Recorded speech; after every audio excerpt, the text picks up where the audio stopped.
Picture this. It's 67 AD, and the most powerful man in the world has just married his new wife in an elaborate ceremony. The guests are horrified, the empire is watching, and everyone is pretending everything is normal. But here's the kicker. This wife was originally a teenage boy that the emperor had surgically altered to look like his dead wife. I'm talking full surgical transformation, complete identity erasure, and psychological torture that lasted for years. This is the story of Emperor Nero and a boy named Sporus, and trust me when I say this is going to be the most insane thing you hear all week. But before we dive into this absolute madness, make sure you hit that subscribe button because we're about to unpack one of history's most disturbing power trips, and you definitely don't want to miss how this all ends. And let me tell you right now, the ending is going to leave you speechless. So let's start from the beginning. It's 54 AD, and a 16-year-old boy named Nero Claudius Caesar, Augustus Germanicus, has just become the most powerful person on Earth. We're talking about the Roman Empire at its peak. This kid literally controls the known world. And at first, things actually looked promising.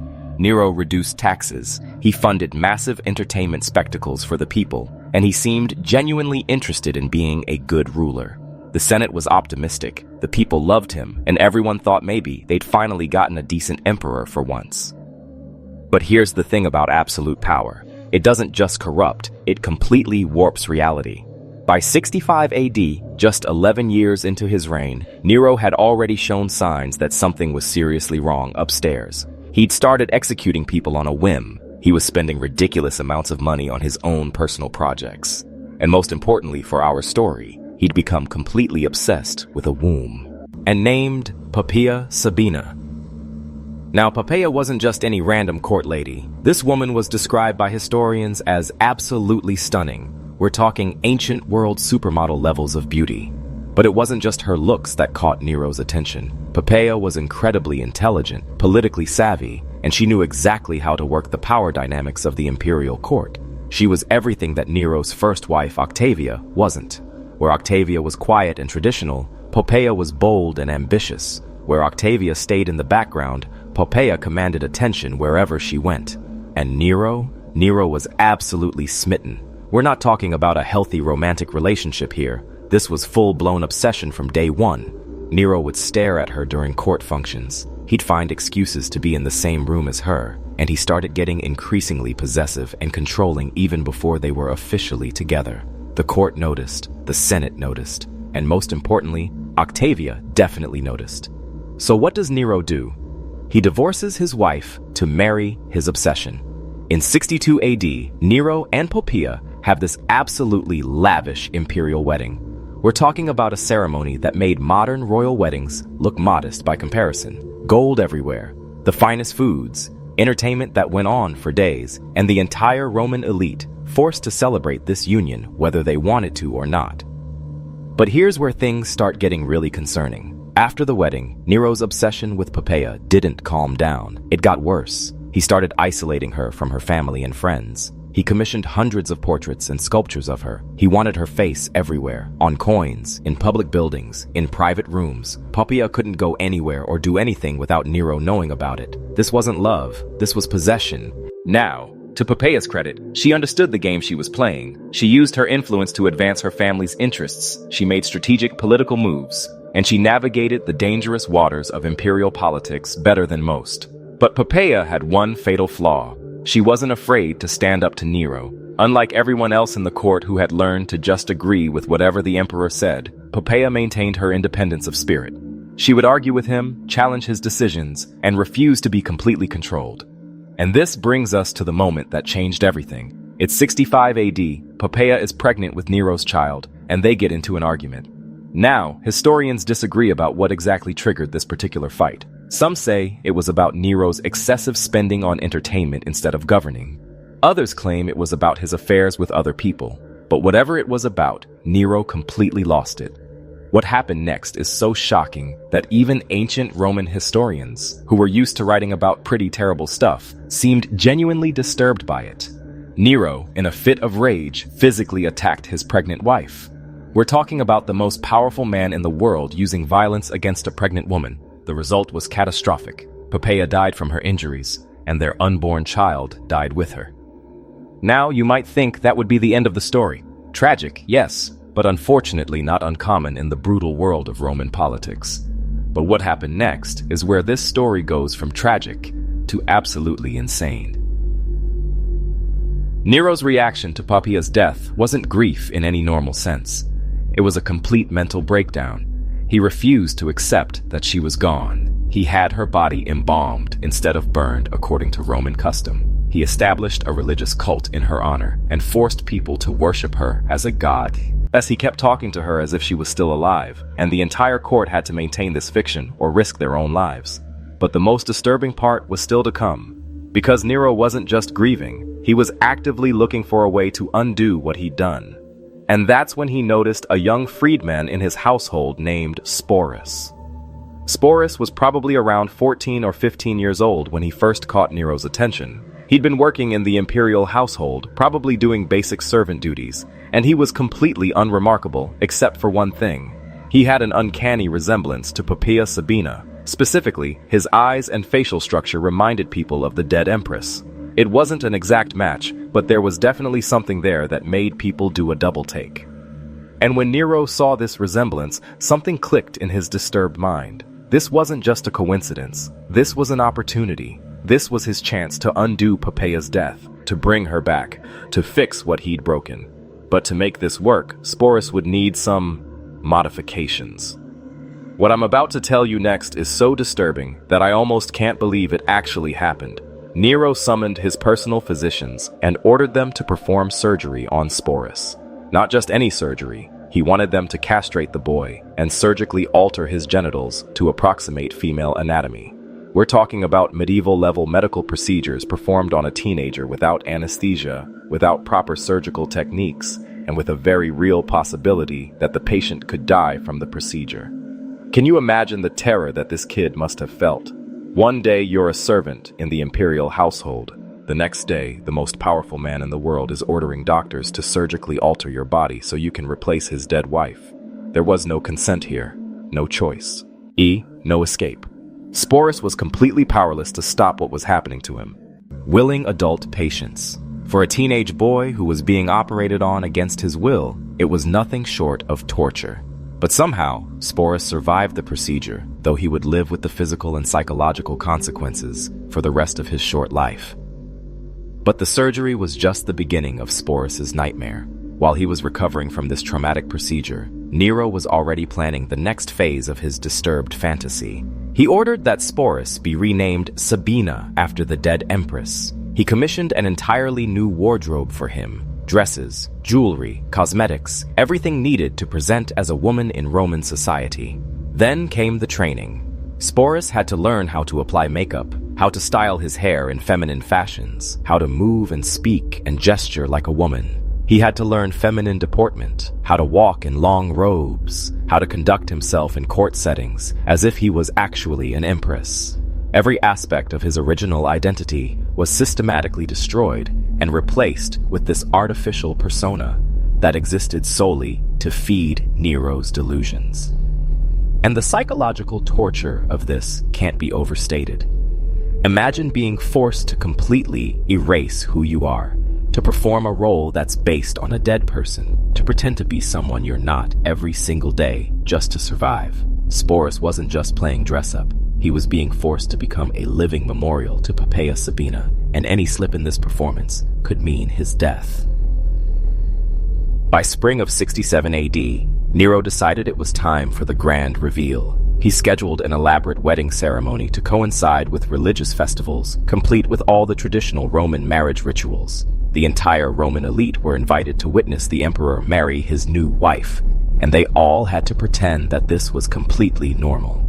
Picture this scene. The most powerful people in the Rome. An empire gathered together to watch their emperor marry a surgically altered teenage boy while pretending it was a woman. The guests maintained their composure and went through all the proper social motions, but you know they were absolutely horrified by what they were witnessing. This wasn't just weird or eccentric. This was a clear sign that their emperor had completely lost his grip on reality. And after the ceremony, Sporus officially became Nero's empress. He received his own imperial household, his own staff, his own quarters. He was expected to appear at state functions, to receive foreign dignitaries, to play the role of the emperor's wife in all public settings. But here's the most disturbing part. Nero didn't just want Sporus to look like Poppaea, he wanted him to be Poppaea. Sporus was expected to respond to Poppaea's name, to act as if he had her memories, to maintain the complete fiction that Poppaea Sabina had somehow returned from the dead. The psychological strain of this performance was incredible. Sporus had to be on every single moment of every single day.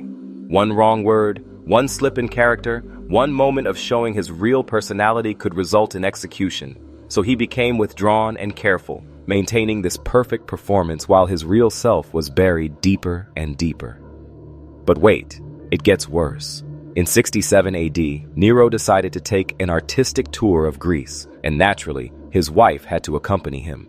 So Sporus found himself traveling across the Mediterranean, being presented to foreign kings and dignitaries as the Roman empress, all while maintaining this horrific charade. Foreign leaders who had known the real Poppaea Sabina had to pretend they didn't notice that the emperor's wife was actually a surgically altered teenage boy. The surgery itself was incredibly dangerous and unimaginably painful. Roman medical practices were primitive by modern standards, and this kind of procedure was risky even for meanwhile. Back in Rome, the empire was starting to fall apart. By 68 AD, there were rebellions breaking out across Roman territories. The Praetorian Guard was turning against Nero, the Senate was openly opposing him, and it was becoming clear that his reign was coming to an end. But even as his empire crumbled around him, Nero was still obsessed with maintaining his fantasy about Poppaea and Sporus. When Nero finally had to flee Rome, guess who was in his small group of loyal followers? That's right, Sporus was still there, still playing the role of the devoted wife, even as they were running for their lives. And when Nero finally committed suicide in 68 AD rather than face capture, Sporus was right there watching the man who had destroyed his life take his own. But here's where you might think Sporus finally got his freedom. Wrong, dead wrong. Because in the Roman world, Sporus wasn't seen as a victim who deserved liberation. He was seen as property that needed a new owner. First, he was claimed by Nymphidius Sabinus, one of the Praetorian Guard commanders who had helped orchestrate Nero's downfall. But Sabinus didn't free Sporus or try to help him rebuild his life. He kept him as Poppaea, continuing the same sick fantasy that Nero had created. When Sabinus was killed in the political chaos that followed Nero's death, Sporus was passed along to the next emperor, Otho. And Otho, who had actually been married to the real Poppaea Sabina before Nero stole her away, decided that he wanted to keep this twisted memorial to his former wife. So once again, Sporus found himself trapped in the same role, forced to pretend to be a dead woman for yet another powerful man's psychological gratification. But when Otho was defeated in civil war and committed suicide, Sporus ended up in the hands of Vitellius, the next emperor, and Vitellius had a particularly cruel plan for Sporus. He decided that the best way to humiliate Nero's memory was to put Sporus in a public entertainment spectacle, forcing him to reenact Nero's death in front of a cheering crowd. This was going to be the ultimate degradation. Not only would Sporus be publicly humiliated, but he'd be forced to perform the death of the man who had destroyed his life for the entertainment of the masses. It would be the final insult in a life that had been nothing but systematic abuse and dehumanization. But Sporus had one final card to play. Faced with this ultimate humiliation, he made a choice that no one could take away from him. Rather than submit to Vitellius's cruel entertainment, Sporus chose to end his own life. In 69 AD, at approximately 20 years old, he committed suicide. Now, some historians try to frame this as a cowardly act, but I think they're missing the point entirely. This wasn't cowardice. This was the first and only truly free choice that Sporus had been allowed to make since Nero first noticed him.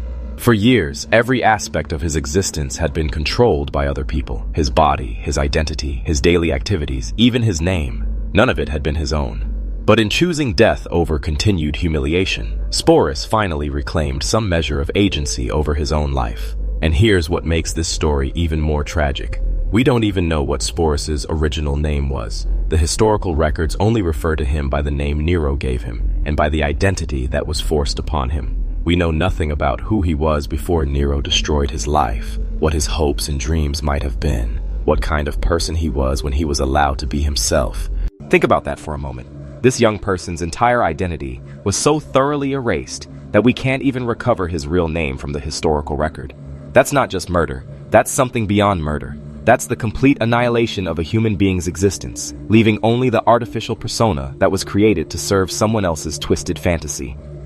But here's what I find most disturbing about this whole story. It's not just about one crazy emperor doing horrible things. This is about how absolute power allows people to treat other human beings as objects to be modified and manipulated for their own psychological needs. Nero didn't see Sporus as a person with his own rights, feelings, and identity. He saw him as raw material that could be shaped into whatever would make Nero feel better about his own guilt and loss.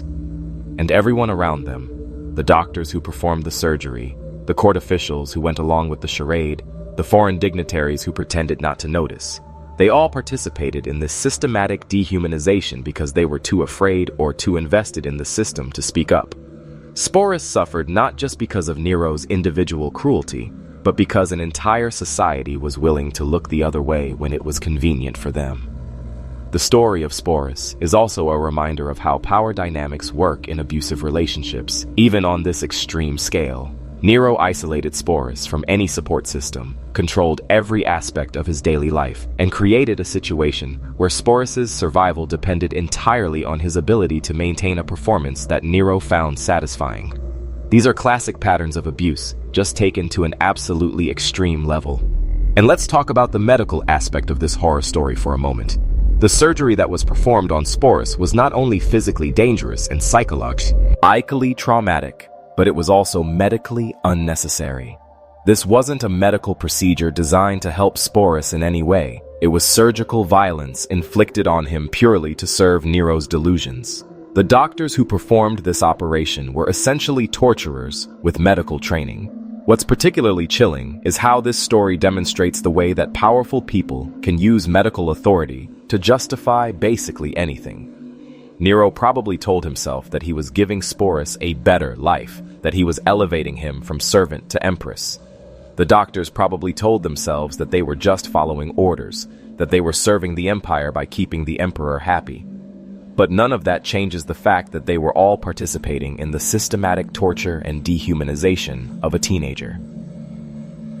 The religious and cultural dimensions of this story are equally disturbing. By forcing Sporus to take on Poppaea's identity, Nero was essentially trying to resurrect the dead through surgical and psychological manipulation. This wasn't just about replacing a lost lover, it was about defying death itself, about refusing to accept the consequences of his own violent actions.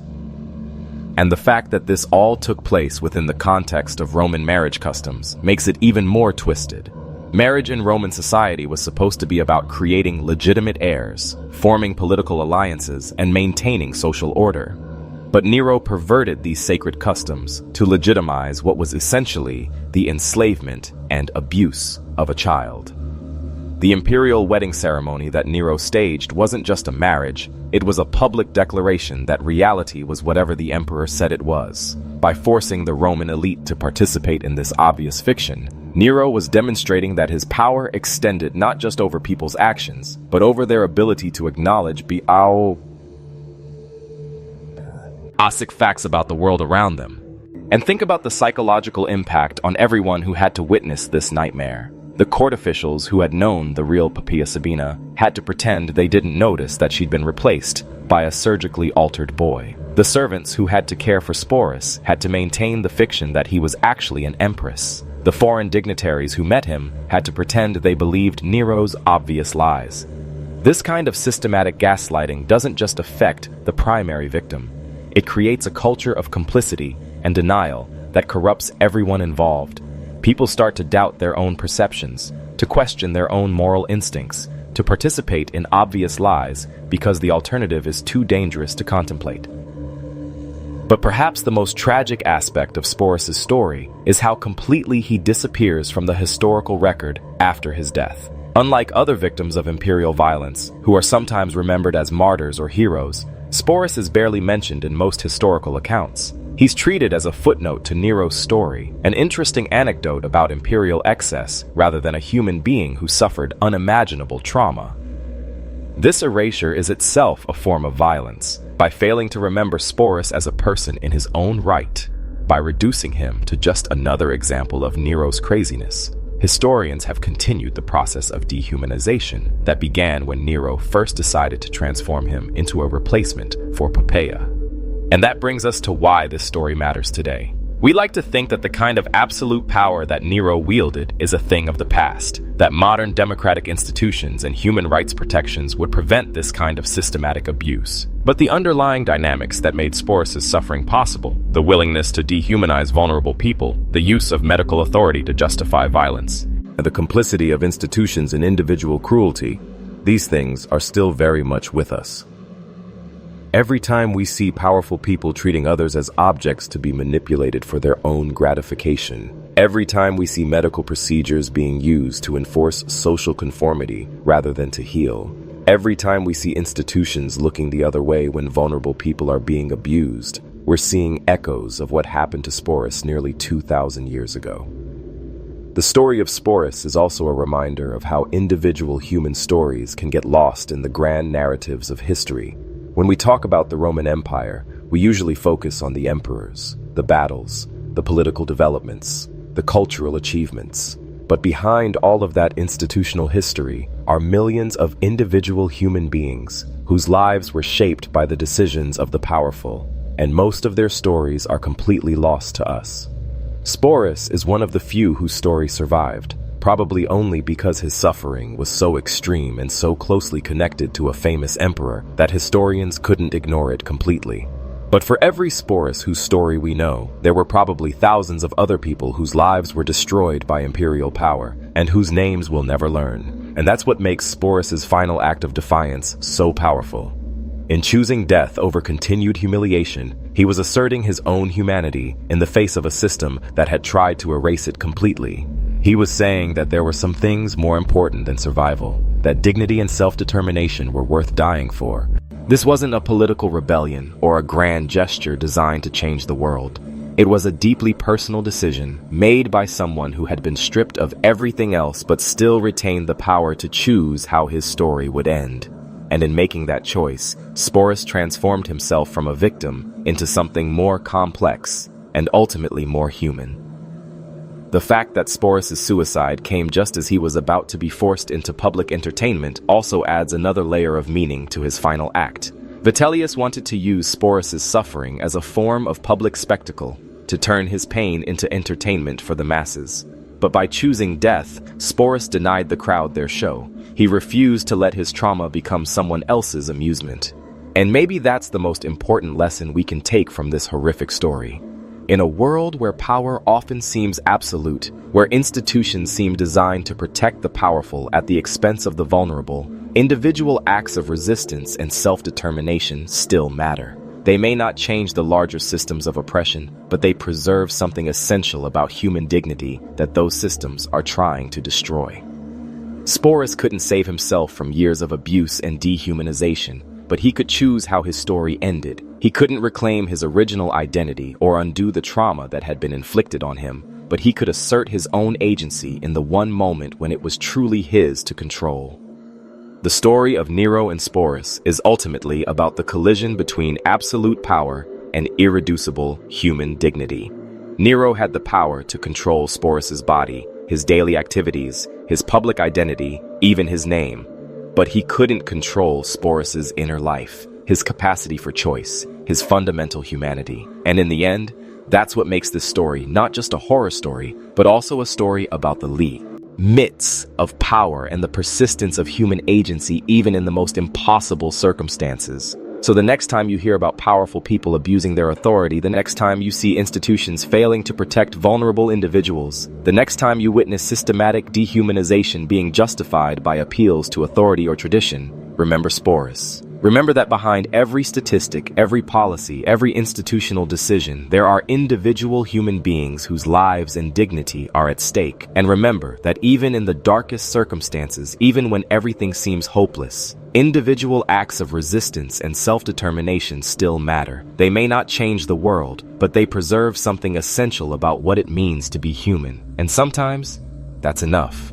That's the story of Sporus. A boy whose name we don't even know, whose life was destroyed by imperial power, but who ultimately found a way to assert his own humanity in the face of systematic dehumanization. It's a story that should make us angry, should make us sad, but should also remind us why individual human dignity matters and why we must never stop fighting to protect it.